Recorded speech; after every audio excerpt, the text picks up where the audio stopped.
right, hello everybody, and welcome to Theorycraft Thursday. We, of course, are everybody's favorite baking podcast, formerly known as Bakers United, but then somebody else sued us, and so we had to remove that name and become Fourth Spirit.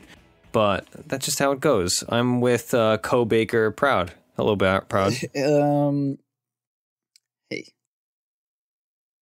We are sponsored today by our benefactors over at Unicorn, UNIKRN. We're going to be talking a bit about them later. Hey, though, what's your favorite soft drink?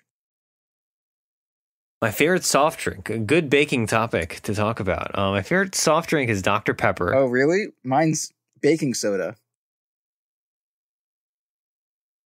Okay, all right, let's talk about Dota, shall we, everybody? Let's talk about Dota. Proud, how's your week in Dota been? Good, except for when I played the thing that we're playing this week. That's it, honestly. That's how it was. A fucking bunch of wins, and then we won one game with Lifestealer, and then I didn't win other games with Lifestealer. But we're gonna give it a shot, and we're gonna give it a shot anyways. You know who's not a good hero? Who? Monkey King. Really? That's the conclusion you've come to? Well, I mean, I've already kind of known that he's obviously not meta, right? Like, no one's playing this shit. But I mean, I see him every once in a while, but yeah, you're right. I don't see him good often. Like, he's only good. The only time I pick him is if my team has no stuns and I am 1v1 laning because we don't have a 5. That's when I pick Monkey King. And even then, sometimes it loses. Well, I mean, that's a bad situation, but even when it stomps its lane, like I played this game, I guess this was a kind of bad lane. We had 2 off laners. One of them was an invoker, but we were doing pretty good for a while, but this TA just shit all over us, and I couldn't do anything. TA couldn't do nothing. She's also good against Monkey King just in general. Yeah, she's very good against, I don't know. I've just had a few games where I've been playing Monkey King, and I'm like, I right-click someone, a few times to get my Jingo up, and then I keep right-clicking them, and they're like, okay, I'm gonna kill you. I'm like, that's fine, I guess. I'm sorry.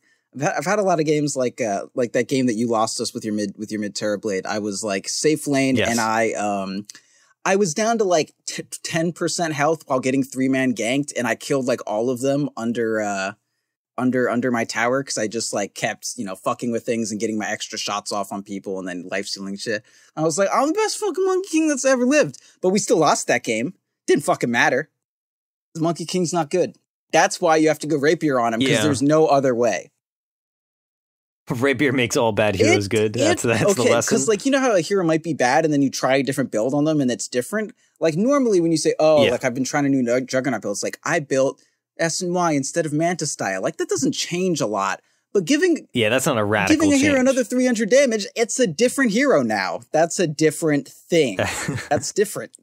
Yeah. Like, Or it's like when everybody was like, oh man, Ember sucks. And some dude's like, what if we build Veil on him? Right. And this is, of course, like 3 patches ago. Then it's like, all right, this hero is radically different now because the idea of playing him has changed. It's like, I mean, we could continue to come up with examples. But yeah, like Rapier turns Monkey King into I only have like 2. Well, I mean, I could do plenty more, buddy. Just don't worry. Like good. Slark sucks. What if you build Battle Fury? Different hero. Oh, he's great. He's like him here all of a sudden. What about Undying? Undying sucks. What if you play him as a 5? Whoa. Now it's still a really bad hero, but it's not game-losingly bad. You don't have me convinced with that one. No, that's just me taking makes cheap shots at Undying because he's fucking bad. That's all right. We live on cheap shots. I was talking to a listener that was, he was like, yeah, I love Lion and I want to make excuses for why Lion's actually good, but I can't come up with any. And I was like, yeah, Lion's just the scapegoat of like this meta game right now. Like the 4th Spirit meta is like Flame CM, and then we've transitioned into Flaming Lion. Well, I think CM's and then for years it's been Flame Undying. Get it. Like, CM is fading out. I did win a game with a Lion though. It was actually a very good game. That was the game that prompted my tweet. Oh no, that was a different game. Dude, I've had Chens in my game and they've been fucking brutal good. Me too. They're so fucking good. Okay. That has not been the case with mine. Oh, really? Man, I win every game with a Chen. We just lose the laning phase and get shit on and then just like, hey, there's 4 catapults. You lose now. You lose. Yeah, I think I've seen like 2 or 3 over the week, and probably like 2/3 of them are bad. Or like they're relatively good, but the real Chen is one of those heroes where a good Chen player is good all game, even though his hero is a stereotypically early game hero with like the gank potential and whatnot and like the pushing. Early game. But a really good Chen player is just always good. Yeah. Like it's like 45 minutes and they're balling out of control. Yeah. Whereas the bad and the mediocre Chens, they fall off hard. Yeah, I mean, like these guys, they did awful early game. Every game I had a Chen, they like apologized for their shitty early game. It was like, you know, like I was playing the first game I had when I was playing OD, and we have like a 5 Lion, and we have a Lifestealer, we have a Beastmaster in this like this 4 Chen, and I'm getting shit on my lane. Like I'm a bad laner. I win almost all my mid games, but I do not ever win the lane. I don't think I've won a laning stage in my life, honestly. And this Shadow Fiend, like he beats me first wave because his animation is very good. And then he gets, you know, another 10 damage on me, and then I lose. It just goes from there. And I'm like, I have like half the suit. I am like third on net, or third from the bottom of net worth. I'm getting shit on so hard. And I'm like, it's like 9 minutes in. I'm like, feel like we're not getting a lot out of this Chen pick. And no one responded, of course, because it was just kind of like no. And I just made the Chen player feel bad. But then we won somehow, because he was just really fucking good. He kept doing things like he'd start a send back on someone that was about to die, and then I just astral them. And then they just go home for free. Like there's no interaction. That's pretty sick. It was very cool. I did it to our Lifestealer all the time because they had a Bane and keep like fucking fiends gripping him. And I'm like, nope, get out of here. And then he like just boots a travel back and shit like that. But I had this line in my game, and they did well. We were against an Enchantress, which I think was a big part of it, because they would just finger the Enchantress, and she's like, oh, you know when they do that? Yeah, so that was all the time. That was really good. And we also had a lot of beef. Like that's the other thing's really good about Chen is comes with beef. And he creates beef by healing his allies. Right, yeah, he's just he's a beef engine. He re-beefs. Yeah, and like you can lose, you know, his creeps can die, and then he can just press a button and gain beef. But yeah, like that's the real good thing about Chen, and the reason why his push is so good is that like once you just put all the creeps somewhere, there's just a lot of shit. And you gotta deal with it. You can't just like walk past it. He's an issue creator. Yeah, it's like having a Tidehunter in your face. Like, yeah, it already used Ravage, but like, I gotta get past you, buddy. Only it's like 4 different centaurs that all have stomps. And you're like, oh, this is too much thing. There's too much of it, and I don't like it. So our Lion just like huddled behind these 8 beefers. And then we also had Beastmaster summoning more like Beefmaster, and we had a Lifestealer who was also beefy, and then it was great. We just had a lot of like all our bodyguards for a fucking 5 position, and they managed to not completely feed and ruin the game. So it was good. Yeah, it sounds like it. Let's see. All right. So my week in Dota has been a mixed bag. I'm probably like 50-50 for the week. Okay. I've been winning a bit, losing a bit. I lost a bunch of Terrorblade games. Then I listened to the Patreon episode, Humble Promote, and now I've been winning my Terrorblade. Well, my one Terrorblade game I played since listening. So that was good. I've been playing a lot of Pangolier still. How's that going? It has been going badly, but today it's been going well, and I've been getting noticeably better at him. Okay. There's a lot of learning curve, and he has a very weird tempo, and I misunderstood the build on him for a while until one of our listeners, Shmeezy, he sent me his 6k Pangolier spammer friend's Dota buff, and I watched a couple of that guy's replays, and I realized that everybody builds Diffusal Blade on this hero, and I have not been doing that. The triple javelin? Yeah, I was doing like Aki, Treads, Wand, triple javelin, but really you're supposed to go like 1 javelin and then diffusal, or diffusal and then javelins. Yeah. But it's funny, this game. Yeah, so once I started doing that helped. You don't have a diffusal, you have a basher and a javelin. Oh, well, that game I was for roaming Pangolier. Okay.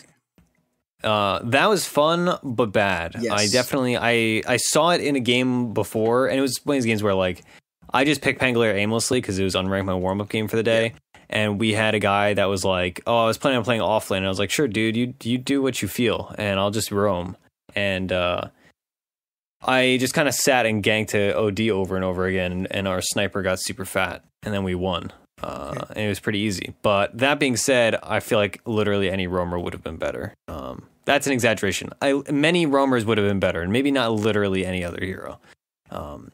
It was fun though. Yeah. So yeah, that's been my pet project. That's been progressing a bit. I still don't feel like I'd pick it in ranked. And I feel like the hero's honestly not that good. Oh, it's not. No, that's it's kind of the now. Yeah, which is why you're playing it, because that's the kind of person you are. Well, that's true. But it is. I think Pangolier is one of a good example of that bracket or that section grouping of heroes where they feel really OP when you're losing to them, and then when you're beating them, you don't realize that they're just completely worthless. Yeah. But this hero, like, I've been super ahead in some games and super behind in others, and it is. It never really feels OP. Like, you have individual times where you're like, man, I got lucky and got a bunch of javelin procs. But in reality, it's like, you know, this hero's okay. He does burst and all that, but he doesn't really do what most offlaners do. And his team fighting is awkward and difficult, and a lot of heroes counter him very well. So yeah, it's been fun though. And, you know, that's what Dota's supposed to be, I guess. Supposedly. Other than that, playing a little bit of mid. I've been playing Lina again. She feels not terrible, but not good. Yeah. Playing Invoker again. I tested out a Quaswex build. That was terrible. Yeah, I've been meaning to play Naga 4, but I've not tried that yet just because I don't really play 4. I don't know if you've seen this. The meta changed a while ago, and like people stopped picking very rigidly a 4 and a 5. They still usually have like a roamer. Yeah. Yeah, you usually still have a roamer and then like a more traditional 5 like a Shadow Shaman.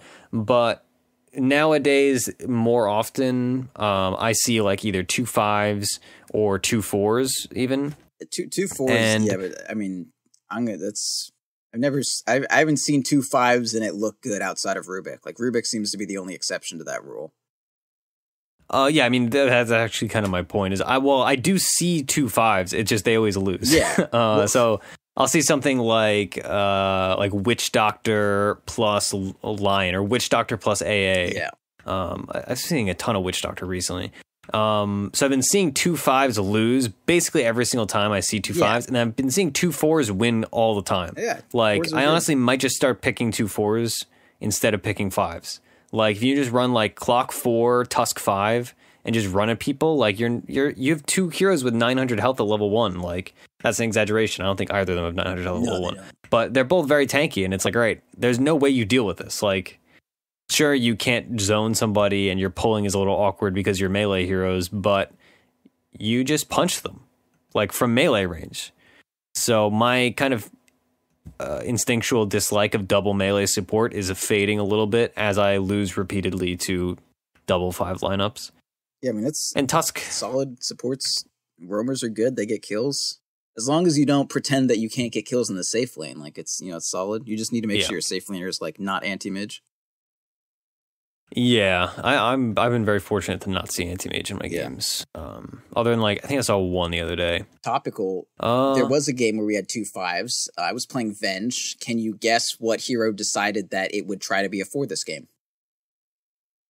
Lion. That's exactly right. It was a Lion. Oh, wow. Completely fucking worthless. Didn't rotate at all. I ended up being the one rotating and buying everything, and they bought a Midas. And then we lost. Yikes. A Lion Midas. Yeah, so... Yikes. I mean, I actually had a pretty eventful week in Dota, man. I've playing a bit of Underlord against Tinker specifically. I've had I have games where I just, like, as soon as I get the 20 health regen talent, I literally set, like, I would be attacking towers with my body, like tier 3, like we'd be raxing. And then our creep wave would die and my carry would back up. And I'm like, no, what are you doing? Attack. And I would just position myself in front of the March of the Machines and I would just tank all of it and just regen through it. And I had a pipe and I would just pop pipe when they started nuking. And it was just fine. Like, I just sat in front of a tower, tanking a tower and everything Tinker was doing at me.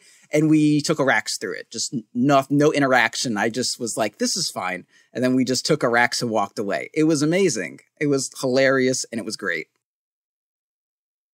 I feel like I was seeing a ton of Tinker a week ago, and now my bans have been successful, so I've not been seeing too much of the hero. I haven't seen a lot, but hey, that's the counter apparently, is just have a lot of HP regen and just accept that Tinker is going to do things. Because, like, Tinker's, once you get beyond the threshold of being afraid of March, he doesn't really do a lot, like, he casts spells at you, but when he does that, you know where he is, and then you kill him. So I just kind of... He whittles you down. Yeah. And that's something that is very feel like a lot of people just get scared, myself included. It's like, oh man, there's rockets coming, like we should back off. Yeah. But it's like backing off does not solve your problem. It just like elongates your problem. Yeah. And I had like 80 HP regen in a pipe, you know, and we had a Rubik also on our team. There was just like, I didn't give a fuck. Nothing mattered. So that was fun. I also tried a new Druid build and I hated it. It was okay, but I hated it. It was like... I won a game with a Druid on my team. That's cool. I hope he gets nerfed. I also lost a game with a Druid Every time a Druid wins a fucking game in a pro match, I'm just like, you fucking assholes. Like, you're just taking me one more 2-week set away from my hero being fixed to be, like, fun again. Ugh. Anyway, the build was okay. It was like phase dominator, and then I would play like kind of not like sniper LD, but I would use both units, you know, for sure, with the dominator giving the attack speed to both, and you know, health regen and shit, and I would get a good creep, like I get a centaur, and you know, just like fucking go to town on nerds. And I get like Maelstrom and then Basher after that, and then sometimes, you know, Mjolnir or whatever. And I would just kind of play like barrier-oriented, not going Radiance like I like to do. And then after that, the plan is at 25, I get a Basher on my hero, and then I have, you know, the BKB ability, the talent at 25 that makes my D give me BKB. And I would just like chain bash people like, you know, I used to back when, you know, Lone Druid had seen God's light and had not turned into the spawn of Satan he is now. And it was a huge amount of effort to play Helm of the Dominator Lone Druid and keep everything organized and able to be played. And I felt like I could have gotten similar, if not better, results without, you know, taking a year off my life through stress of trying to control this fucking horrendously awful hero and all this other shit. And just, it would have just been fine. And I could have just not done that. So I was like, fuck it, I'm not doing this again. It's not worth the effort. Yeah, the one that I won with was the stereotypical rat LD. He went like Midas, Radiance, AC, Aghanim Scepter, Deso, and then BKB on the bear. Yeah, it's like, and it was like an hour. It was an hour and 4-minute game, and like the enemy Sven had a rapier at one point, and it was a wild game, honestly. But the LD in the space of an hour-long game was 1-1. Yeah, with 11 assists total. Stupid. Like only reason it was pretty boring. The only reason the hero works at all is because instead of falling off, you just only rat. That's all you fucking do. I'm like, what? What have you done to my beautiful strong boy? It's despicable. Yeah.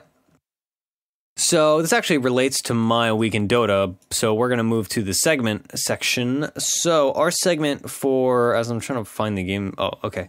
So our segment for today that we're going to talk about, probably pretty quickly because it's not super complicated, is when to and or how to swap your lane matchups to advantageous matchup when you get counterpicked. So this is something that is obviously best to do when you're in like an actual coordinated, like in a stack or something.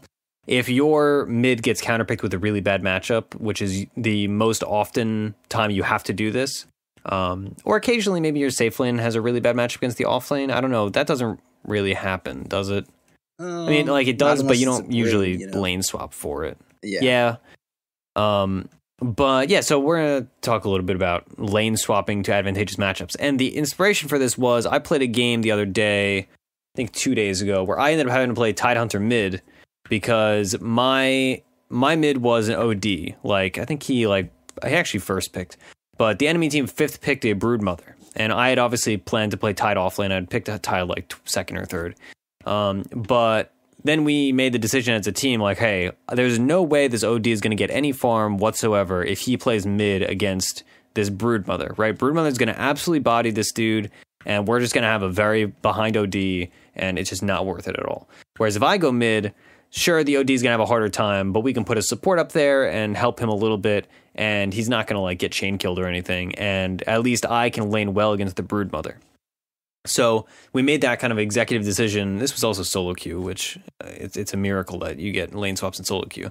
And I ended up winning the lane super hard because that's just a good matchup. Like Tide is like everything that a Broodmother does not want to deal with, basically.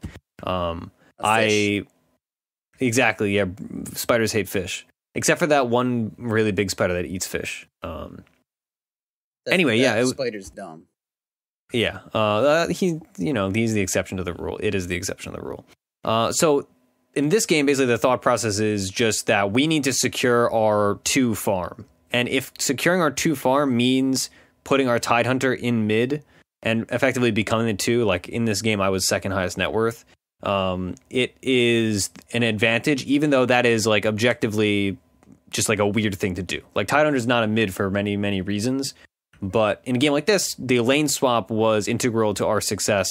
We ended up losing this game, but that's kind of for non-lane related reasons that I won't get into. I will. Your Lion had a Wraith Band, and your Gyro was supposed to be a support, but then they were carry, and they didn't know how to play Gyro. Yeah, that's the quick version, basically. Yeah, our Gyro was 5, 7, and 17, and refused to take the ancient stacks we made for him. Your Lion had a Wraith Band. Yeah. So all you got to say about that. Yeah, it was just rough. But also we had 3 drums as a team, which is not bad, but it's less than ideal. That's the one time someone has said drums instead of drum, and it's been correct. Yeah, that's true. Yeah, so let's actually let's talk a bit about like the more common versions of this pre-game lane swap for advantageous matchups. As a general rule of thumb, the most common situation you see this in is your mid laner and your safe laner swapping, or your mid laner and somebody else swapping because of a bad mid matchup. Because mid is the most counterpicked like matchup, whereas like other heroes are counterpicked in the scope of the game, right? Like, oh, I picked safe lane Luna and they picked Terrorblade. Like, yeah, that's not a lane counter, but as the game continues, this is an advantageous matchup. Whereas mid is a much more linear, like, all right, you know, rock, paper, scissors style. I picked SF, so you picked TA. And I suddenly have a bad matchup and you have a good one. The counters are interacting with each other from like minute 0. Exactly. Yeah. So like to go that, because obviously I swapped in offlaner for a mid, but a common example would be like, right, if I picked DK mid and the enemy team picks Razor, and he's just going to stat drain me, and like maybe I'm tanky and I won't die, but I'm definitely not going to farm this lane if I'm playing DK against Razor. And he's going to push my tower super early because every time I try to do anything, he soaks like 80 damage from me. So he does, huh? With that reaction, sure, they fifth picked a Razor, but my safe laner was going to be I don't know, what's Phantom a Lancer. safe? A Phantom Lancer. So my Phantom Lancer that was going to be safe lane, we can now pivot and have him go mid. The DK goes safe lane. That means my supports are a bit more free because the DK still wants to have the illusion of or that the DK mid goes XP. off lane. Yeah, sure. The DK can go off lane. If there's if you had like a puck off lane. Anyway, we'll use the PL example for now. Yeah, basically the point is that like you're moving your DK elsewhere to advantage the matchup. And sure, it's like a trade-off, right? Where the DK is not going to get everything that he wants to get. Like he's not going to have the exact amount of farm and the exact amount of XP that he would have had in his ideal mid because he got countered. But you're much better off swapping these lanes and putting somebody in an awkward position that maybe is not generally a mid player and figuring your way out of the situation rather than just accepting that you're going to have a miserable time and putting yourself in that miserable time, basically. It's kind of the same theory of like why some heroes just go to jungle because they're having a bad time in lane. Like if you're playing Invoker, God, what matchup was I playing the other day? I was playing Invoker versus OD, and I got ganked like twice, and I was just behind, and then he just kept like I just could not lane. I had like 13 CS at 10 minutes, and the proper thing to do would have been to say like, all right, I'm just gonna go jungle and just jungle with a Forge Spirit and Alacrity, and sure I would have been having a terrible time, but I would have gotten more. And that's basically the same idea, except in this version, in this strategy, you are just swapping a hero from mid to bottom or mid to top instead of mid to jungle. Yeah, that's the general idea. We're gonna have to not do PL because I thought Doppelganger would dispel Static Link. No, it doesn't. It works on like everything else, but not that Static one. Link is like unbreakable unless you like literally run far enough away. And the lease range is longer than the cast range, and like it drags for a bit. Yeah. I forget. Doppelganger can avoid fucking glimpse, and here we are. All right, so who are we gonna pick for that? Gyro, I think, is probably decent. You can at least, or like a sniper. If you had, for some reason, your safe laner was like, yeah, I'm gonna play sniper. That's another fine one. Although he kind of just gets run down by Razor. I'm like trying to think of heroes that you pick like first. Like, oh, we just so happen to have this. I don't know if you have a Troll Warlord, maybe go range form. Anyway, I mean, Razor's not a great, because Razor maybe wasn't the best example because that's hard. Yeah, well, like if it was OD and you were and you had a DK, I think that's a good one you swap for. Yeah. So it's something to keep in mind. I think that's the more important thing is like, yeah, it's hard to coordinate this in pubs if you're just in solo queue, but it is something that you may as well mention in a game if you think you have potential to do it. But especially when you're in stacks with your friends, like you can say, all right, there's no way I'm going to have a good game if I play this matchup. But if you play this matchup or a different matchup, then you'll be able to be fine, and I'll also be able to be fine. So it's just a trade-off. Yeah. I guess like another thing that happens in this is when you switch your safe lane tri lane into an off lane tri lane. That's kind of the same theory. Is it's like, all right, if we play our safe lane tri lane that has no stuns, their off lane puck is just going to free farm, and there's literally no reason that we're safe lane tri laning. But if we move our safe lane tri lane to the off lane and fight against their safe lane tri lane, and our Tidehunter fights their puck. Sure, puck farms, but Tide also farms, and then we can aggro against their tri lane, safe lane, and then maybe be fine. And at the very least, you are the one who knows what's happening at the start of the game, right? Like you're not going to be surprised by the fact that that it's a try situation. That's what you plan for. The enemy team is going to be like, I don't want to do this. Gank mid, and then their Terrorblade is going to die 3 times and rage out. Yeah, absolutely. Like if you set them off of their game plan, they have to adapt to you, whereas you are setting the pace of the game, which is a big strategic advantage. Aggro tri-lanes win every pub, honestly. Like I've never seen an aggro tri-lane lose in a pub. Ever. Not even one time. I appreciate your confidence, so I will agree with you. Sick. I mean that's basically it. Like just keep it in mind. Lane swapping is good. Yeah. Do it. Pros do it all the fucking time because they're very coordinated. And also it's better if you force the enemy to swap, because like let's say I go aggro try and then their anti-mage is just like, I want none of this, and then they teleport to the to your safe lane, aka their off lane, so they just kind of swap in response. You have TPs too, so you just do the same thing, and then they're like, fuck, who knew that they would do the same exact thing that we did with the same items that we all started with. Yeah. Or that's the key to that one. Or like in my game, right, I played Tide mid to counter their Brood mid. Brood displayed herself mid by putting her webs up, like right from the get-go. If she could have just said, all right, I don't want to deal with this, I'm not going to play this bad matchup, so my safe laner is maybe going to come mid and I will go top, and then my supports will like go do whatever the heck they want. And sure, she would have positioned herself into a much better matchup because she would have been against the OD like she planned. But instead of reacting, she just did nothing and accepted her bad matchup and was just ruined. And had a really hard early game. Like in the heat of the moment, get their team to accept that a new strategy is forming, and that's just not going to happen in a pub. Like it's easy at the start screen to be like, oh guys, let's fucking kill their anti-mages, let's go aggro, let's like beat the shit out of them, and then your supports are like, that's fun, I want to do that. But if you're like, hey supports, can you rotate to protect me in the off lane while I farm the off lane as an anti-mage? And you're like, fuck you, I'm ganking mid. Yeah. Okay, sorry. Think about the many problems with my own play that kind of come to mind with this is that there is definitely a psychological element also. When you are faced with an unexpected situation, a lot of players will just say like, all right, I'll figure my way out of this, and they'll just accept that they're going to have a bad situation and be like, all right, but if I just play better than the enemy, I will be fine. Especially like bad mid matchups. If you're like, right, I'm playing SF and they picked TA, sure, the smart thing to do would be like, hey, my safe lane Veno, why don't you go mid and I'll go safe lane and the supports can roam so I still get solo XP, and then we win both those lanes.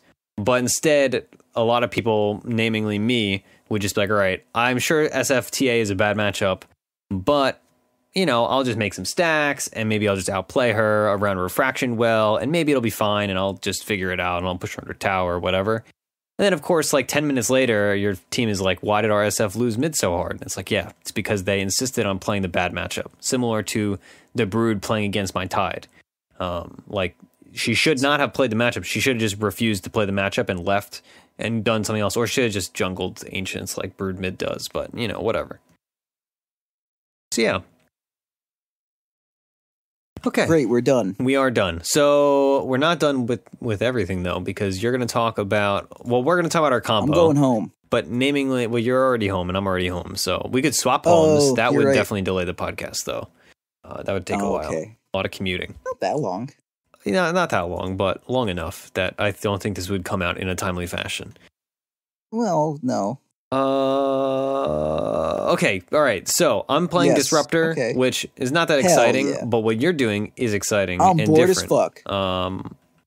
Yeah, I'm not bored with Dota. I'm just kind of bored with the heroes that I play, so I got to go back to other heroes, which is one of the reasons why I'm playing Disruptor.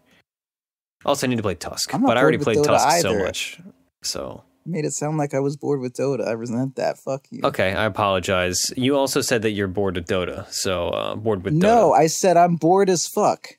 Okay, let's move on. Because you said I'm playing Disruptor, which is fairly boring, and then I, riffed on it. Come on, you know this. Okay, so let's talk about Lifestealer and the new build that you're going to be doing. That I've played with you in 2 games with it. It's good. I like it. No. 2? Yeah, 2 games. Yeah, the Terrorblade game and the Invoker game. When? I played Monkey King in the Terrorblade game. Oh, you're right. Then it was the Invoker game that I played.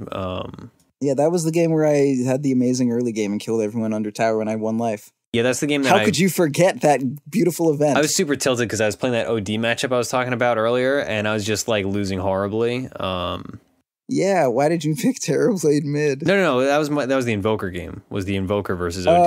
When I was Lifestealer. Yeah, the TB game I won my matchup actually, and I farmed quite well. I just kind of messed up the entire mid game quite royally. Great, that's too bad. But yeah. So let's talk about the build. Okay, so the build for this is you get in alphabetical order phase boots. Midas, Radiance, Sangay Yesha, and then whatever, like AC or a lot of people go Solar Crest, Nullifier. It's a fine option if you want a Nullifier. Just that kind of thing. But the central aspect is the phase Midas Radiance. That's the main point. That's the key ingredients. We are a baking podcast after all. Certainly. Yes, that is the flower to your garden. Sure. So I pivoted out of baking just to spite you. Fuck you. So gardening podcast. So you've played like 4 games of this, right? So what are generally the items you get after? Okay, 3 games of this. What are generally the items you get after your core of Phase Midas Radiance? And there's no supporting items, like no small things like of course you buy a stout, and like a wand. And I get a wand. Yeah, but you don't You don't get like a quell or anything small. No, I get a quell. What okay, the fuck? Good. All right, I'm glad. Well, some people skip quell, and I hate those people. They're dumb as shit. Fuck them. Every time I skip quell, I just I feel like I wronged myself. Yeah, like you be like, oh, you can get last hits without your quell. Like, 1, shut the fuck up. 2, you farm faster with it. Yeah. And also, there's gonna be a situation where obviously you can sit, AFK and right click a creep before, it dies when just creeps are hit. But sometimes things happen in a lane. Muchacho, what if you're getting fucking contested?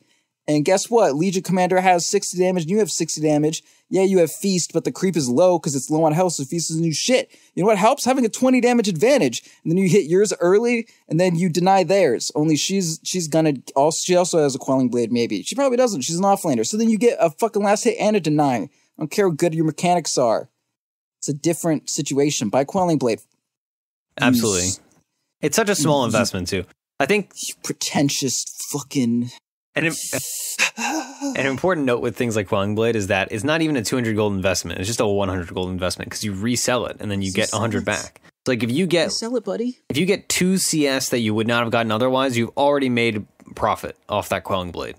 So just buy the freaking Quelling Blade. I buy offlane Quelling Blades often also.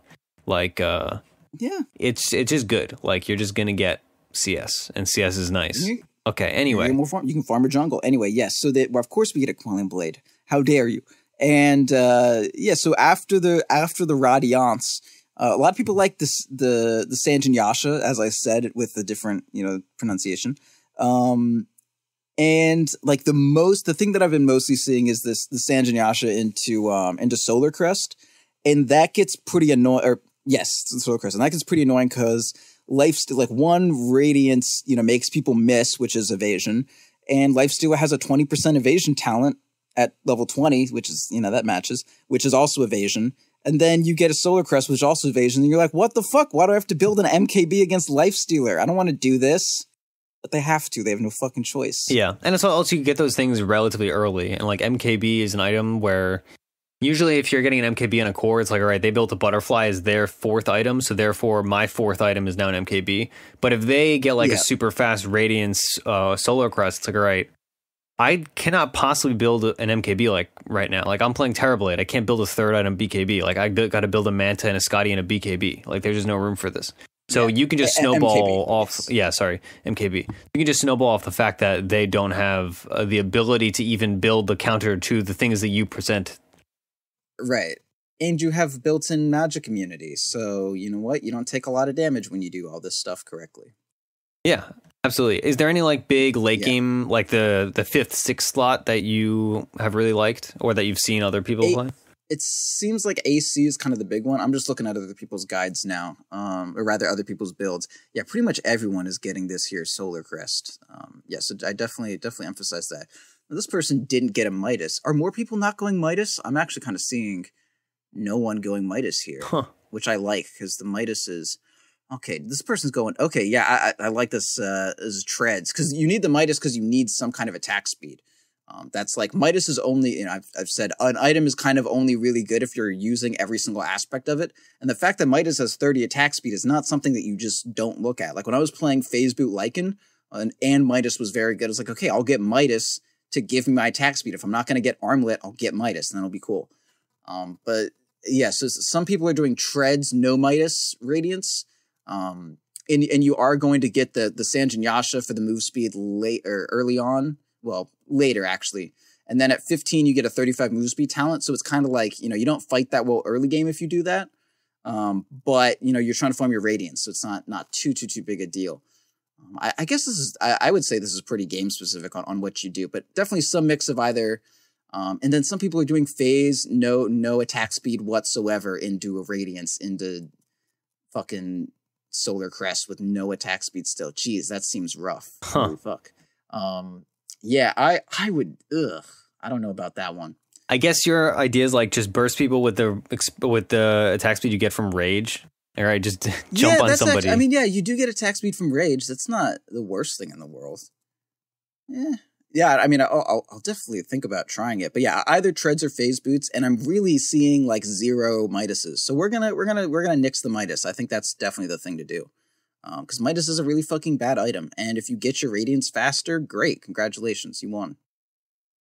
Perfect. All right, I'm glad we learned something. Maybe I'll like this build now that you don't get a fucking Midas. Yeah. Is there any like? Is there any? Yeah. Is that what you want to know about? Okay. There's. Sure. AC Abyssal Nullifier seem to be the you either go Nullifier or Bloodthorn. I think is pretty solid. Lincoln's is also an option, but just kind of standard Lifestealer stuff. The Armlet isn't like the main difference is instead of an Armlet, a Radiance, and you're not. Armlet really isn't defining your item decisions on Lifestealer in the first place. It's just kind of like, there's a lot of Lifestealer happening right now with this Armlet of Mordigian, and it's not like, oh, Armlet is here, we have to get Butterfly. Like, no, it's just Armlet gives you more Lifestealer, and Radiance, it has. You're not gonna like go a magic damage build, so it's basically just another thing. So yeah, you just go whatever you want. Abyssal Blade, AC is almost always good. I pretty much always include AC after your like Sanjin Yasha Solar Crest, and people are getting those in different orders as well. Some people are going there's this build that has no attack speed. It's fucking phase, Radiance, and then Solar Crest, and then Sanjin Yasha. Like, you fucking madman! What are you doing? How could you do that? But that's what they're doing. Another person doing this. I don't know, Sam. I don't know. I mean, you got to do what you feel. It's what they're doing. That's what I'll do too. I have no free will. I'm going to do the same thing. So, is there any reason you think that you'd run into in a game that you would do a more traditional build instead of this Radiance? Like, what's the? I don't know. Dude, is there I'm any a bad deal breaker? Lifestealer. Don't ask me. Okay. I don't know. Someone like the game that I did it. This person like raged at me. They're like, just buy an armlet. You're not. It's been like 20 minutes. You don't have a Radiance yet. What the fuck are you doing? I'm like, this is the build. And they're like, yeah, but no, it's not. Fuck you. Don't do that. I was like, I'm sorry. It was just a really bad game. So maybe if you're having a bad game, like I do on Lifestealer, maybe then it's a good idea. Yeah, I mean, if you had to fight super early and like leverage that like 12-minute Midas timing. I mean, 12-minute armlet. If you're against like an anti-mage, someone with a lot of magic resist that you don't want to deal with, probably the Radiance isn't that great. Yeah, I don't know. That's kind of about it. If you just want to be fighting earlier, then probably go the armlet. But the central idea behind this is that most games aren't going to end before a Battle Fury or something kicks in, right? Like that's just not how Dota is right now. I actually never got my Radiance in this 27-minute game. God, this game was so bad. You're a liar. Yeah, no, they told me to because I didn't get the Radiance. But I never said whether or not I did get the Radiance. I left that one up to mystery, but it turns out I didn't. Another game I did, but this one, no, did not fucking get the Radiance. I just fucking died and lost a lot. What was I saying before you made everything wrong? Every game lasts long enough that Battle Fury comes into effect? Yes, every game lasts long enough the Battle Fury comes into effect. So if you're not getting an item that's kind of helping your farm up, you're going to fall behind by the time the game is getting decided, and that's how you lose games. So Lifestealer, not a great Battle Fury user, but he's a pretty good Radiance user because, he hangs around these fights, does a lot of damage. People try to run away from him. Even if you get a decent amount of space away from the Lifestealer, you're still taking some amount of damage, which is nice. It's just Radiance is a good item if you can keep it around in a fight. And the whole evasion thing works out well. So, I mean, if you're not against anyone who doesn't like evasion, if you're not, it's a weird sentence. If you're against anyone who deals with evasion very well and you also have to end the game early, I would say go a different build, but I don't know, just do it. We had a fucking dude who was like, I play Wraith King Radiance in the jungle, so whatever, just do this instead. Try it out. Sure. All right, so I'm going to be playing Disruptor. Disruptor doesn't have like a ton of direct synergy with Lifestealer, but that being said, he is good with Lifestealer because I can keep people in AoEs, and Lifestealer's main problem is he gets kited, which is one of the advantages of the Radiance build, is like even if you're getting kited, you are just constantly dealing damage, thanks to, or not constantly, every 1 second you're dealing damage thanks to Radiance. The fun thing about Disruptor is, I mean, obviously Glimpse is like one of the coolest abilities in Dota as far as I'm concerned. Yeah. But you have as far as a 5 goes, you have a really direct, large-scale teamfight ability, and there are not a lot of 5s that do that. Like Winter Wyvern and Disruptor are the two really big examples of like team fight AoE AoE 5s. Whereas other supports, like, yeah, sure, you stun people, or yeah, sure, you nuke people, but you do it to one person, that's it. Yeah. So Disruptor has the kind of dueling versatility of he has like pseudo lockdown, then he has catch out thanks to Glimpse, and then he also has solo kill potential because your ult cooldown is not that bad. Like your ult cooldown is 90 seconds, but it scales down to 70 seconds. Yeah. And in the early game, feasibly, like you're only fighting every 90 seconds if you are, fighting well, I guess. So you can just like, all right, I'm just going to get a solo pick off on this puck. And, you just kill him right there. Yeah. And sure, yeah, you use your ultimate for one hero, but that parlays into a tower. Of course, also you can Fountain Glimpse people, stuff like that. He has a lot of, in terms of like high skill cap 5s that have a lot of like nuance and fun utility. He's up there, that's for sure. Nowadays, basically everybody that I'm looking at, they go. You get Thunderstrike at level 1 for zoning potential. It's the highest damage ability level 1, or it's one of the highest. I should say. I don't want to say the highest because it's probably wrong because it's gotten changed. But it is one of the highest level 1 abilities. Yes. With 160 magic damage, which is quite a bit. It's a good amount. It's comparable like Silencer's Last Word. That's, I think, 150. And you just come to lane with like 2 clarities and you just spam them on the offlaner. Also, just in fights, it gives vision also. So again, you can't really be easily kited. Then at level 2, a lot of people then just get kinetic field to solidify the kind of laning phase early kills. And then after that, you just max glimpse. And then once you have glimpse maxed, I used to see some people max Thunderstrike just because it's a lot of damage. But nowadays, looking at these games, basically everybody maxes kinetic field second because it means that people are locked in your ult for longer. And that equates to more damage and utility than having a max level Thunderstrike.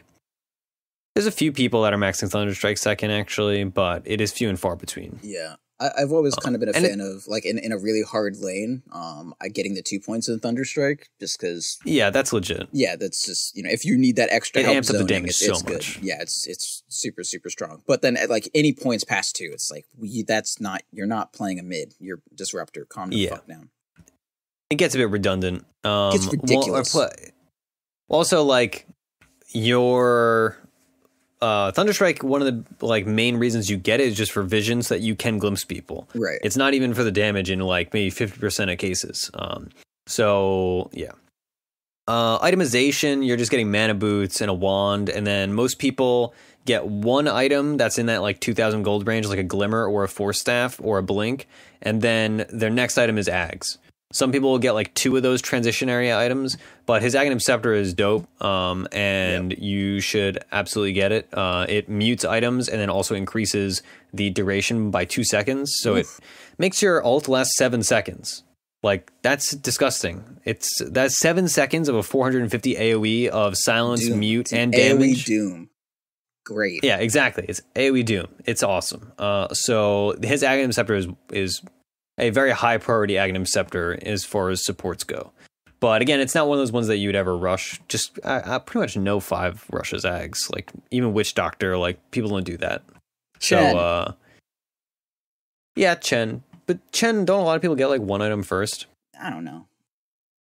Some of them get Dom because they're fucking sadists. Yeah. Let's see. What did the Chen in my game get? What did you get, buddy? I'm gonna keep narrating until I find out what they got. They got a mech. I've seen that too. I hate it. Yeah, no. I've seen some dumb Chen. Yeah, I've seen some dumb Chen too. So we'll see what the game calls for, but odds are I'll probably build Glimmer. And if I don't build Glimmer, then I'll probably build Force. And if I'm really super ahead, then I'll build Blink, because I love Blink on Disruptor. It's not super common looking at like high more games and stuff, but it is like a wild item to just like pop up on somebody. Like, hey, yeah, you're silenced forever and you're stuck in a blue circle. So yeah, you're dead now. It's great. It's super fun. Also, it elongates any mobility is like doubly good on Disruptor because it elongates your ability to glimpse people. Like, it's not just for like your glimpse is already such a long range that you can absolutely totally surprise people and to catch them completely unawares. Yeah.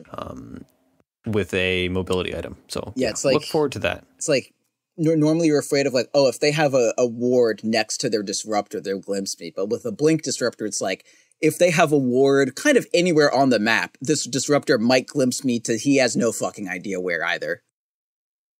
Yeah, exactly. It's glimpse is an incredibly like confusing ability. It's one of those abilities that like you need to take 5 seconds to reorient yourself, kind of like Kunkka X, except you don't know where you're coming back to. Yeah, Kunkka X gives you a little path. It's like, this is where you're going to go. But Glimpse is just like, what the fuck was I doing 4 seconds ago?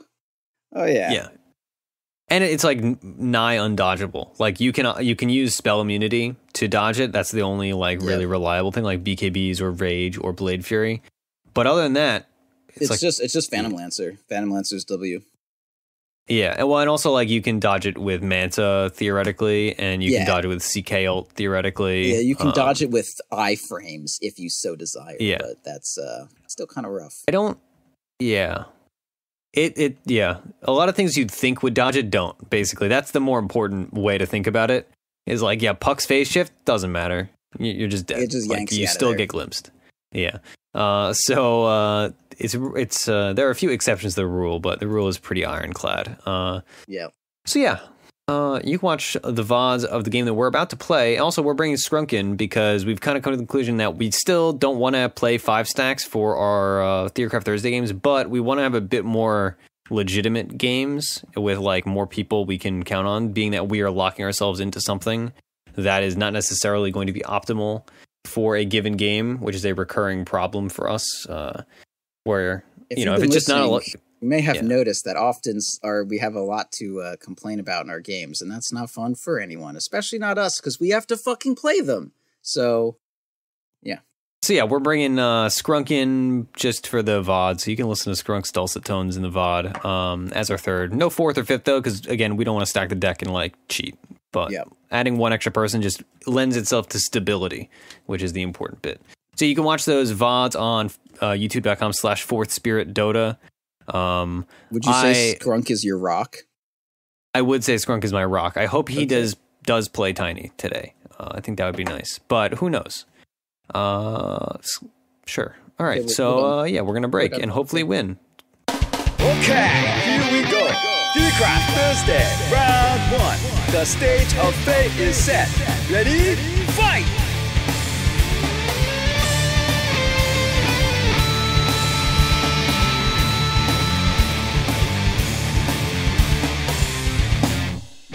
All right, boy, that felt good. Oof, that felt good. All right, we're back, and before we talk about everything else, let's talk briefly about Unicorn, because they're doing a new project with a friend of the show, not current sponsor, but sometimes sponsor, Pugna. So Unicorn and Pugna are working together, and Unicorn is running a special promotion where listeners of our show, among others, can win a free Pugna account with, Pugna Premium and all that on unicorn.com/jackpots. It's GACKPOTS. And it's a lot like their cosmetic raffles, basically, except you get a Pugna account. I don't know how many months of Pugna Pro it is, but I assume it's like a lot of them. Or it could just be like a permanent Pro account. I don't know. But the details are on unicorn.com/connect. And if you go over to the jackpots page at unicorn.com/jackpots, or just clicking the link, you can find the info on that little raffle. And if you want to enter more times to win that Pugna account, you can earn tokens to do so by playing ranked games if you have your Steam account linked to your Pugna account, which I do. And we just won our ranked game, so I think I have a little bit of Unicorn Gold coming my way, thanks to our performance on this episode. Proud. Hey. All right, cool. Let's talk about our game, shall we? Okay. Let's do team comp. Let's do it. All right, I have it pulled up. All right, okay. So our team was a off-lane Ricky plus solo. It was a mid-lane Tiny played by Scrunk, who, like we said earlier, jokingly that he was going to play Tiny. He did play Tiny. We had a support duo of Slardar and myself on Disruptor. And then our safe laner, of course, was Lifestealer.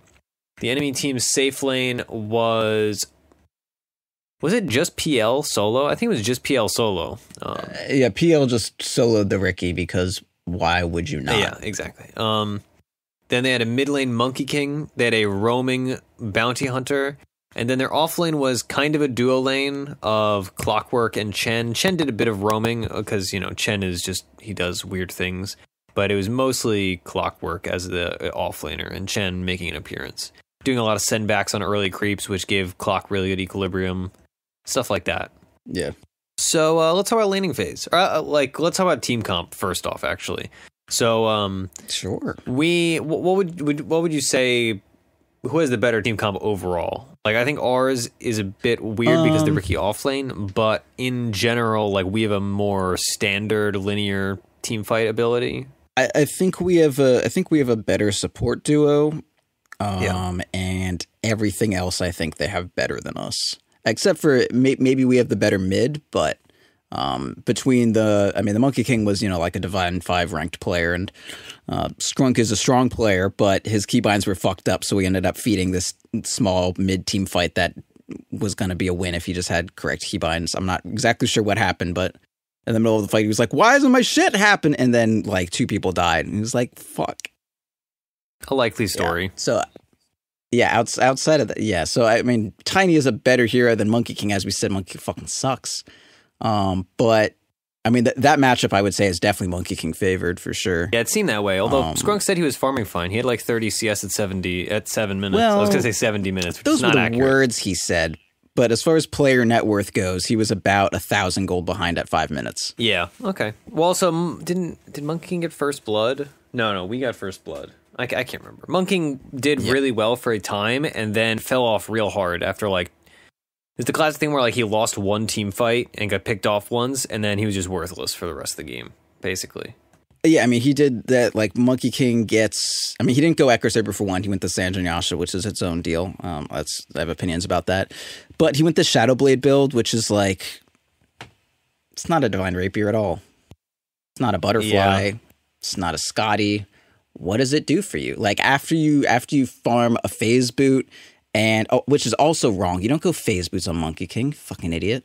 And then you get a Sanjin Yasha, okay, you have 2 items that just kind of make you do more of you. They don't do anything really. An Aquila, another item that just is more Monkey King, doesn't change it. Battle Fury, hey, you got some cleave now, so your ulti is better. You farm. You get a BKB, which just lets you do what you already do unfettered, but you don't really do a lot in the first place. And then you get a Shadowblade to make sure that you can stay invisible while your monkeys do what they do. But again, you don't do anything. Yeah. So what? It's you got all these items to enable yourself. It's if a Lifestealer bought Phase, S&Y, Scotty, Lincoln's, BKB, Lotus Orb, Shadowblade. Okay, you're definitely not going to get stun locked. Congratulations, but nothing's going to happen. Yeah, so that's Monkey King. Your Jingu falls off. At some point, I'm not afraid of Jingu anymore. I'm afraid of 8 monkeys hitting me if you have a Divine Rapier. Outside of that, whatever. You get Scotty, at least you're not going to die. But Shadowblade, you're still going to die. We had a Slardar. What are you buying a Shadowblade for? Yeah, it was weird because there was even a point in the game where Monkey King had all his net worth and all I had was a Ghost Scepter and I wasn't scared of him at all. And even when I wasn't using my Ghost Scepter, when it was on cooldown, I still wasn't scared of him because it was just he hit his he was scary for this first maybe 15 minutes, maybe 20 minutes, and then it was oh, okay, we don't need to worry about this guy anymore. Slardar had a blink, and we had enough stuff to deal with him, and then it was just a non-factor. So yeah, Monkey King seemed real weak in this game. Yeah, he's a bad hero. So PL is generally, I at least think of PL a lot of times as a counter to Lifestealer, and I've seen him picked as a Lifestealer counter just because of the way each hero works. Although obviously, I normally think of PL as a Lifestealer counter because of the traditional Lifestealer build that's super single targeted compared to Radiance, which gives you AoE damage, and also the defensive capability of Mischance. What did you feel about playing Lifestealer versus PL in this game? I had no issues with PL. It certainly seemed definitely that way. No issues. I had 50% evasion, and then also whenever I press Q, I'm not losing mana, and his Diffusal is doing no damage. And as we've said numerous times, the only thing that PL, the only point of PL's illusions is the Diffusal. Building for your illusion damage outside of Diffusal is not how you play PL. Yeah. This is not going to work out for you. It's not a factor. So the only way PL could really get me is if he was attacking me, and if he was doing that, he was in range of my Radiance, and I would figure out which one was which because it would be the one that's losing health slower. And they'd also be, if he was on top of me, I'm also slow, and I'm not slow, I'm actually pretty fast. I'm relatively immobile, which means I'm close to my good friends, and my good friends have AoE disables. So if he is actually attacking me with his true form, his body is, blue cat existence, then he's gonna get fucked. And that's what happened. Yeah, evasion is wild. I just didn't fucking take any damage later on in the game. Yeah, it definitely seemed that way. So I picked Disruptor first or second or whatever. So I didn't really. Obviously, we planned to play it. It wasn't a counter pick, but Disruptor is a really good support against PL. I did in this game, you can build an early Ghost Scepter, which just nullifies the vast majority of PL's damage. But then, more importantly, you have AoE, silence, and damage, and you can really just lay into him. And also, you can bring him back. So when he tries to be all evasive with Doppelganger, you can just be like, no, stop that. Glimpse. Bam. Done. It is annoying that he can jump over my walls, my kinetic fields, with his Doppelganger, but... And get out of Glimpse. Yeah, but, you know... I pick PL against Disruptor, like, purposefully, and it goes very well for me. But. Yeah, no, I find Disruptor ult is just so good against PL that I never have any issues with PL. Yeah, I mean... I haven't been playing it recently, though, so every it's not hero, a large right? Like, what hero is okay with getting Disruptor ultied outside of someone who's going to build a BKB? Well, people that are better at fighting stationary and less evasive. Like, PL is an evasive hero, so when you stop him from being evasive with stuns or disables... also, I don't know. The big thing in particular with Disruptor ult is that I don't have to know which PL is the real PL. I could just toss it down on 6 of them and be like, all right, I've probably got the real one. That's the big advantage. Yeah, like that's true, but the main way that you get someone in that is you like catch them in the root, or you catch them in, you glimpse them back and that sort of thing. So, but PL is unique in that the only way you're going to get me with that is if in the middle of a team fight you walk up to my face and be like, But like if you play PL right, like you're not just gonna be in front of a fucking Disruptor unless you get caught, in which case you're dead anyways, no matter what. I have a cast range talent, and I can build Aether Lens if that is my issue. But it has a decent cast range anyway. I'm just saying, like, every hero that isn't going to build a BKB, and you can go BKB on PL, like, it's not like... Yeah, absolutely. But yeah, like, almost any hero doesn't like, you know, you get a Disruptor ulti on Juggernaut, it also fucking sucks. But he has a way to get, like, it sucks about as much on a Jug as it does on PA, because he can't, you know, as a PL, because Omni can't use anything. But, you know, Jug and PL both are really good against Disruptor, because they have ways to, you know, deal with it. Yeah, I just think of more PL. I'm not worried playing Disruptor against PL compared to if I'm playing Disruptor against Sven. It's like, okay, he's still going to deal a boatload of damage, but if I have my ult out on the PL, it's like, all right, if he illusions pop, they're going to die quickly, and he cannot do any of his evasive garbage, and he can't chase people down by slowing them with lances. That aspect is definitely good, but it's like, you know, Sven is a bit less worried about the ulti. But Glimpse is way better against him, and PL is more worried about the ulti, but Glimpse is not good at all against him. So it's, you know, it's like a trade-off. Yeah. Okay, that's fair. Yeah. Other than that, I only did it once, but it was nice to have Disruptor against Chen theoretically, because when Chen does his send back, if I glimpse somebody before the send back goes out, it brings them back, because glimpse like takes a half a second or whatever to bring people back. I did it once to Monkey King, which was big. But I did not do it at all for the rest of the game or before that. Yeah. But I did it once, and that's what counts. So theoretically, it's a good thing. I haven't played Disruptor in a long time. I don't know when my last Disruptor game was. I probably should have looked it up. But I felt really rusty at the start. I almost died to their early aggression at Rune, and then I like was really low on tangos. Then I died to Clockwork like twice. I was like level 2 at 6 minutes. But eventually I got some lane farm and like XP and whatnot, and we got a couple kills, and then I bounced back, and like my mid game was strong and my late game was strong.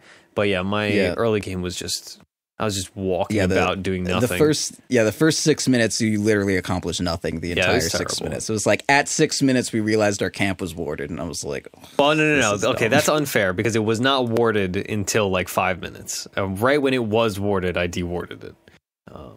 We pulled the small camp like twice before it got warded by Bounty Hunter. But yeah, what like doubly threw me off was we got aggroed and I had to get kinetic field so that I wouldn't die. And then I was a level 1 Disruptor with kinetic field. And I was like, this does not help me like zone a Clockwork. Like what helps me zone a Clockwork is my Q, but I did not get it because I had to not feed first blood to a Monkey King. And then there was just a couple times where like Chen just runs creeps at me, and Disruptor is not a hero that does well with Chen. About that. Yeah, so I was just kind of like, there's a lot of beef on the enemy team, and I was not adept at dealing with it. But it worked out once we got into those mid-game team fights. Yeah, I mean, if you just hung out with me during any of those situations, you were fine because I just eat the creeps in the face. But when you're off alone in the corner dealing with camps that hadn't spawned, that was an issue. It is what it is. It's just you were just hanging out there all the time. I was like, why is the Disruptor is like dying at our shrine? Why is he even there? Let's talk a bit about your build, because that was like the big thing that we were testing. And also, you didn't do phase. You ended up going for treads. Yes, I did not. Right. So I had a couple theories behind that. One, it was mostly clockwork related. I need attack speed to get out of cogs, and if I'm cogsed in and I can't get out of cogs, phase boots are not going to help me whatsoever. And I wanted to be able to, like, if I'm in a Monkey King ulti, I want to be able to say something about it. And if I'm going to be able to deal with a PL, like having one attack every 5 minutes is not gonna help me with it. And also I was like, not getting a Midas definitely. It's gonna be a while till I get my S and Y. I need to farm quickly. There's just like no way I operate in this game without some attack speed before I get this Radiance done. And I went with the treads, and it was really good. The mana efficiency also helped a ton. There was like a lot of spells that I only got off because of tread swapping, or switching rather. And stat manipulation also really good. Like I am on int treads, infest in something, pop out, gain a shit ton health, go back to strength treads. Gain an extra 100 health out of the whole ordeal. So it was good. I definitely like them, especially because you get. I'm mostly just farming until I get my Radiance, and after that, like I don't need phase boots to connect to someone. I burn damage. That's pretty good. I don't need to like hump someone with phase boots. I'm just my burning radiance of my glorious poopy body. It's good enough. And you get a move speed talent at 15, and a Sanjin Yasha, which I was definitely going to go. So yeah, if you don't go the treads, or if you don't go to phase, definitely get the Sanjin Yasha. And yeah, I mean, I liked it well. It felt good. It farmed way better. I didn't miss the phase at all, really. Yeah, that's the first thing on the docket to address. Yeah. Okay. Yep. So this was definitely like a good Radiance game, just from the get go, right? Because you provide the Radiance allows you to consistently deal damage to PL, even if you don't know when the real PL is. And then it also, the Monkey King, let me see when he got his BKB. He got his BKB at 28. So you had Radiance for 6 minutes before he had a BKB, and there were a bunch of fights where he was not able to get Jingu off like he wanted to, because he was missing, a bunch of his attacks. And then I also had evasion and all that stuff. Yeah, like anytime he tried to fight me, like, I mean, especially with Lone Druid, one of the things I used to do is, like, if I'm against 3 people who are interested in right-clicking, I'm going to get a Radiance. Like, if they had, a Shadow Fiend, a Phantom Assassin, and a Spirit Breaker 4, I'm like, less bashes? Sounds great. Sorry, I had to cough. Okay, yeah, so, I mean, they had a bunch of right-clickers. I mean, even Bounty wants to, get right-clicks off for his Janata, and then we have Chen's, all his little creeps like to get their right clickies off. It's just, it's just good to have. And yeah, had more evasion. It was good. Yeah, but it was a good Radiance game. No debates there. I agree. Yeah, and so after Radiance, you built Solar SNY Mjolnir. I know you were a little conflicted on the Mjolnir. Was there any Obviously, Mjolnir was the, PL. You wanted to deal with PL better. Yeah, it was, I mean, Skrunk was getting AC, and ordinarily I would have gone AC there just so that, Monkey King doesn't fuck with me. Instead of none of them got MKB, so I didn't honestly need an armor item that badly. Like, if Monkey King went MKB right after his BKB, then I probably would have gone, Nullify or whatever, just to get the Helm of Iron Will for some amount of armor. Ordinarily, if you're not going to get AC on carries, like, maybe Butterfly, but I have so much evasion, like, I'm just further incentivizing them to get a Monkey King bar, so it's not exactly the thing to do. So I went with the Solar Crest was definitely really good, especially with the Slardar also, and we had the Ricky that was doing a lot of damage. Like, anytime we got on top of someone and I crested them, they just fucking melted. It was definitely good. I liked it a lot. Yeah. And then the Sanjin Yasha afters, I need move speed. I'm a Lifestealer. Gives me a bit of attack speed because all I have for it is my level 10 talent plus my treads. So it just kind of when you go an item like Radiance that doesn't really give you anything, and then an item like Solar Crest that only specifically gives you like mana regen, physical defense, and then you're like, my health is low, I don't move quickly, I have no attack speed, I don't, like shit like that. Like Sanjin Yasha, this is one of the good situations where like your hero already does a lot, all it needs is to be filled out. As most heroes are filled out, they just need to do shit. So SNY is like, SNY is good on heroes that have a bunch of shit built into them. Like, I already have magic immunity, I have a good slow, I have radiance burn, I have like crazy armor reduction, and I have wild evasion. SNY is fine. But if you're here like Tiny, who's like, I have a tree with, I have like a tree with cleave and 2 spells, but nothing beyond that. Sanjin Yasha is just gonna like, bottom you out like, oh, I can do that a bit more, and then nothing. So the Sanjin Yasha was good for that reason. And then, going out of that, as I said, AC would have been good for the armor, maybe. But I was definitely mostly looking at the Nullifier. Nullifier or Bloodthorn, really. Because against PL, PL didn't have BKB or Manta. They went for the Sanjin Yasha. And also, we have all these right clickers. Bloodthorn's nice. And Nullifier would have been my choice just because it has 5 armor on it, and that would stop the Monkey King from BKBing, and then they would have just been the easiest kill in the world every single fight. On the other hand, I would have had my Ags by the time you would have bought a Nullifier, so it would have been doubling up a bit on that mechanic. So maybe it would have been a bit better to do the Bloodthorn and then have like, the best of both worlds. Could have gone either way. I'm honestly not sure what I would have done if we, if they had an answer for my evasion, and we had an AC on someone else on the team. Like, I'm not sure what I would go there, because you only have like 19 armor on Lifestealer, and that's not enough going into late game. Yeah, so I don't know. I'd figure something out. Blade Mail, obviously. Shiva's. That would have been what I do. Clearly. Kidding. Sure. All right. So my items, like I was talking about in the earlier portion, in general, you want to be buying mana boots and a wand and a windlace, and then you build one like 1,000 to 2,000 ish gold item, and then you build Aghanims after that if you can get away with it, and if the game calls for it. Like, this was a really good Aghanims game, right? They had 2 cores. Did PL have a BKB? I think he had one. No, he was working on one. But they had 2 BKB cores, and then Clockwork also has a couple active items. And then they also have an active item on Chen, which because he is the mech. But yeah, so my game plan was to get Aghanim Scepter eventually, but I wanted a Ghost Scepter first, because Ghost Scepter is a really good. It's for the money that it's worth. It is one of the best defensive items, because it guarantees you a 4 seconds, unless it gets purged, of course, guarantees you 4 seconds of not taking right click damage. And, you get 100 health from it, which is handy, and a little bit of mana and whatnot, and almost 1 armor.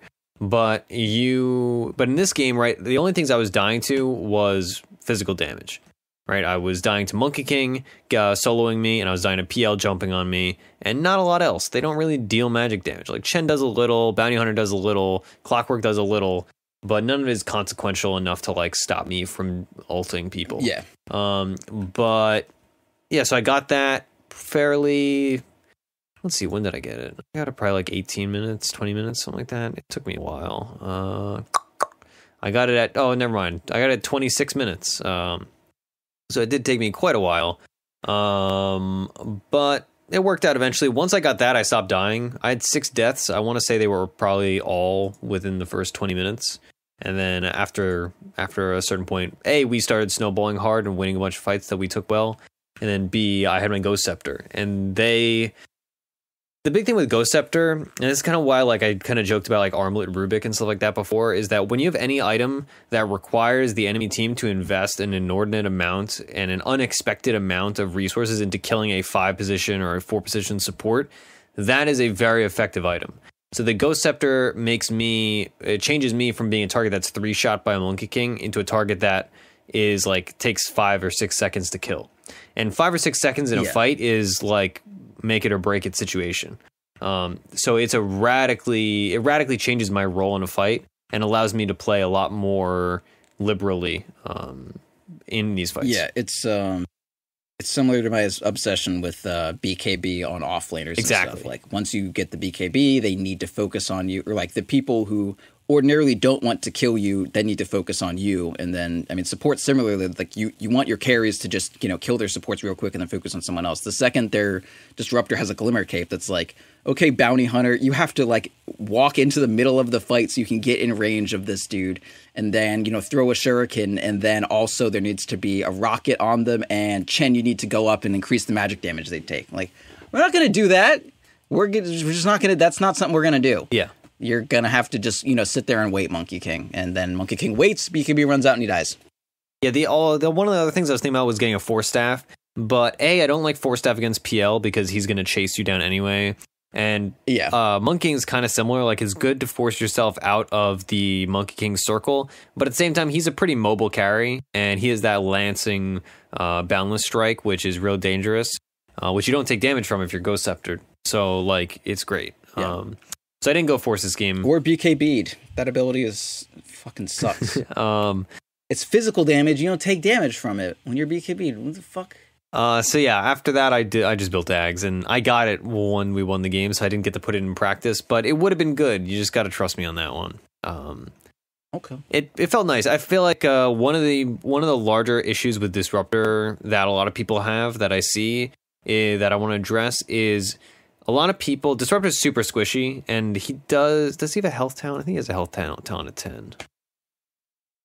He's super squishy. Yeah, he has a 200 health talent at 10. But he's squishy and he's high priority. So a lot of times you will just get murdered at the beginning of a fight. And some players, myself included, sometimes you just panic and just throw your ult down just because you're like, all right, I got to get this out. And it having a pretty low cooldown also kind of encourages that style of like, all right, panic ult. But the key to Disruptor is not to panic in situations like that and wait for the good ult rather than just tossing the ult down. Which is easier said than done, of course. In this game, I don't think I had any panic ults, but I've definitely have had many times where I'm just like getting jumped and I'm like, right, I gotta throw my ult down. And I hope somebody follows through on it. And then nobody follows through, and then it's like, right, I'm useless for the next 80 seconds. So be very careful about that if you're playing Disruptors. Do not just like throw the ult down the first chance you see. Wait and get the ideal one at like a choke point or whatever. Because there's always going to be a situation that presents itself as like the ideal ult situation. So if you throw it too early, you could just throw everything out of whack. Yeah, especially because like even damage wise, the ulti like ramps up in its damage. It starts out low and then gets higher the longer you get it. Not just like total damage, but the rate of damage. Like the first pulse does 20 damage, the last pulse will do like fucking 200 or some shit. I don't know how the exact numbers there, but that's how it works. So if you get a bad ulti and you don't get like a nice kinetic field down and they just immediately walk out of it, nothing happened. Like you didn't even do a bit of damage. Just you did like 20. Congratulations. So don't do bad ults on Disruptor. That's really good advice. Don't do bad things. Well, also you want to combo it with things like in this game we had Slardar who was blink crushing, and the blink crush, and then I can ult on top of that without having a kinetic field down. Then I can throw kinetic field down, and then they are going to be stuck in for the full 5 seconds of my ult. Compared to if I was just throwing down the ult myself, they might just walk out of it. I think one of the reasons why Disruptor is a little unpopular at the moment. I mean, I shouldn't say it. He is popular, but he's not he's not a Shadow Shaman. That's for sure. He's not like a exactly. He's like a good hero, and he's picked regularly, but he's not a standout player. He's on track. Like there's a lot of people like people on track, but they're not. Like it's not going to be Tom King. Sorry. So one of the larger issues I think this hero and a lot of other supports have is that everybody's so fast nowadays, in large part because of the Agi giving movement speed now, is that people just walk out of your kinetic fields. Like people that you did not expect to walk out of kinetic field, they have drums and they have Yules and they have Sage and Yasha and they have phase boots, and they just walk out of things. Compared to in previous patches before the agility change and before drums were super popular, you can more reliably get people in your kinetic fields. But nowadays it is quite difficult. Like some games you just literally are like, I can't kinetic field this person. Like it's a Luna. There's no way I'm ever going to be able to kinetic field a Luna. It's just not going to happen. Like that's just the reality of the situation. So that's something you also have to look out for on Disruptor. And you just have to use kinetic fields differently when that is the reality. Like don't even try to lock people in. You want to lock people out. You want to use them as zoning abilities rather than as like lockdown abilities, if that makes sense. Yeah, don't think of it as frostbite. You know, like it's not that. People is fast. I'm gonna go over a skill buff lifestealer real quick. I got open wounds level 1 because we were trying to get first blood. And then I got rage level 2 because we were against a clockwork, and I did not want to get locked in a position where I get like cogsed in and I'm taking a shit ton of battery assault damage. So it's like, all right, I'm just not going to deal with that shit. And then at level 3, I got my first point feast because feast is really good. And then after that, I like getting open wounds to 3 points. I feel like at 3 points, you have enough cast range that you'll get it off reliably. And if someone is 500 units away from you and then you open wounds them, like you're not gonna kill them. You're like you still need to run 500 units to get there, and the fucking thing will be half dispelled by the time you even arrive. So 3 points, I think, in open wounds is really good. I had 1 in feast, and then I kind of maxed rage from there. Once I've got feast and open wounds at 3, then I'm fine with I'll max one or the other depending on the game. And you max feast last because it starts 4.5 lifesteal and it only gains 1% per. So it's like a bit over a 20% increase per talent point. That's not a great investment. As far as the talent tree goes, you get the 20 attack speed at level 10. Health talents are really good. However, Lifestealer is a sad boy who doesn't build attack speed items, hence me having to get power treads. So especially with this build. Yeah, especially with this build. So you get the attack speed. At level 15, you get the move speed because 30 plus 30 damage, buddy. I'm a little Radiance boy. I don't care about. I want to be a fast man. I don't have phase boots. And you're gonna get to Sanj and Yasha, which works. It's percentage move speed. So that 35 turns into 35 times 1.6, which is bigger. And then at level 20, you get that good evasion like we were talking about. And 25, normally I think the rage duration is good. Like, having an 8-second BKB at 45 minutes is really fucking good, especially when it's on a 16-second cooldown. That's like half the time I'm in a BKB state. The feast thing is like, 9.5, 7.5, whatever. Like, doesn't matter. It doesn't fucking do anything. Unless you're against like an all-strength team, I guess. Yeah, like your items are outpacing your feast by that point. Like feast is, one of the reasons Lifestealer is so good early game is, like no one has a lot of armor early game, and feast just fucking shreds them. But once you're dealing with an agi carry, like if you have a Luna with 35 armor, I mean, feast isn't what's making the difference here. It's getting your nullifier on them and like getting them bashed, and you and your whole team just like smanging on them, not feast. Great. Sure. That's literally it. That's everything. We should end the episode. Okay. Disruptor talents quickly. Health talent, like I said, at 10. At 10, yeah. At 15. In this game, I chose 3 seconds kinetic field cooldown.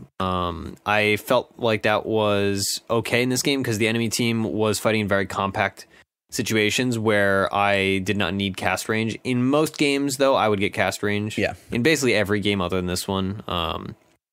So basically, and then if you were learning Disruptor, you're probably not good enough at him to ever make the distinction that this is actually a -3 kinetic field cooldown game. Yeah, cast range is definitely the safe bet. That will always be good. Kinetic field will sometimes be god awful and sometimes be nominally better than cast range. Yeah, just play it safe. Get the cast range. Yeah, and at 20. 180 GPM or 4 Thunderstrike hits. I'm inclined to take GPM. Yeah. That being said, does the Thunderstrike hits, does that make it like last longer? So I believe it does. I would think so. Yeah, so it allows you to have much more effective glimpses, and also if you've got the 40 Thunderstrike damage talent at 10, which you would do if you're playing like a super fat Disruptor, that means you're doing an additional 4 times 4 is 116. It's another 160 damage. Yeah. But the other big thing is that if you get the 4 extra Thunderstrike hits at 25, there's a 10-second glimpse cooldown talent, and that means your Thunderstrike is going to last longer, enabling you to glimpse people more often. So, it's up to you. I would probably choose GPM unless I was already way ahead, because you don't have that many items to buy on Disruptor. Unlike some other supports that scale better with like 6 slots, Disruptor really just needs like his Aghanim Scepter and a blink, and then And then, yeah, sure, PKB. Rapier. Yeah. So, yeah, I'd probably just GPM them. And then at 25, I'd choose Glimpse cooldown almost always. 4-second kinetic field duration is really nice if you have the kinetic field cooldown talent. But even then, it's like, I don't, this is not a 25 talent. I don't Yeah. I'm too worried about this. It's good for like super kiting people, I guess. If you're getting that's not how 4.5 Laking seconds of active kinetic field, like it did its job. You don't need 8. Like no fight. It didn't take you 8 seconds to kill someone who was fucking controlled by a kinetic field. If they're strong enough, you need 8 seconds. A kinetic field is not in the fucking cards for what's determining whether or not they die. Yeah, there's a situation where it's good, but I think those are few and far between. Glimpse is always godly. Yes. And the threat of Glimpse is almost more effective sometimes than Glimpse itself. Like, people play differently around Glimpse. They're like, oh my god, I might get Glimpse. I need to do X, Y, and Z. So, like, there were a lot of fights where we won where I didn't use Glimpse even once. Yeah. But the idea was like, right, I can Glimpse if I need to. Yeah, so they're less inclined to just like, oh, I'm going to run out of this fight. Yeah, my if you team's have going to like, position around that, and then I guess the only like, sorry, the only like really resolute. The only resolute situation where I would definitely choose the 4-second kinetic field duration is if you know you have a team fight comp where like you either win a fight or lose a fight at the beginning, you're not going to need Glimpse because you are deciding a fight within 10 seconds. And that's where kinetic field duration is like, if you know you have really good like initiating and then you have really good team fight right off the bat, get the 4 seconds kinetic field duration and just lay those down and force that fight to continue in your favor. Because if you're not going to be using Glimpse, or like maybe you glimpse one person at most that's a straggler, then the kinetic field duration can be pretty sick. But yeah, so I mean, if you have a super hardcore wombo combo team fight comp that's like Disruptor, Darkseer, Puck, and like a Sven, sure, get kinetic field duration. But yep, that is the exception, not the rule. Glimpse is like, you know, most of the time Glimpse is being used to, well, maybe not most of the time, but very often Glimpse is used to like catch someone out, right? And cooldown doesn't matter if you're just catching someone out. You don't need to glimpse someone twice to stun lock them and kill them in 1 second. But you know, when you do get the cooldown reduction, it's like catch someone, and then if the team follows up, then you can catch someone off of that, or you know, like a really long protracted team fight, you can get 2 off, which is good. But yeah, so if you were in like the big team fight that just kind of happened all at once, like even if you're using Glimpse to get kills, it's just gonna, you know, happen right off the bat, and then after that, it's the whole team fight. No point in having Glimpse. So yeah, it's either talent, I guess. Thinking about it, use your best judgment.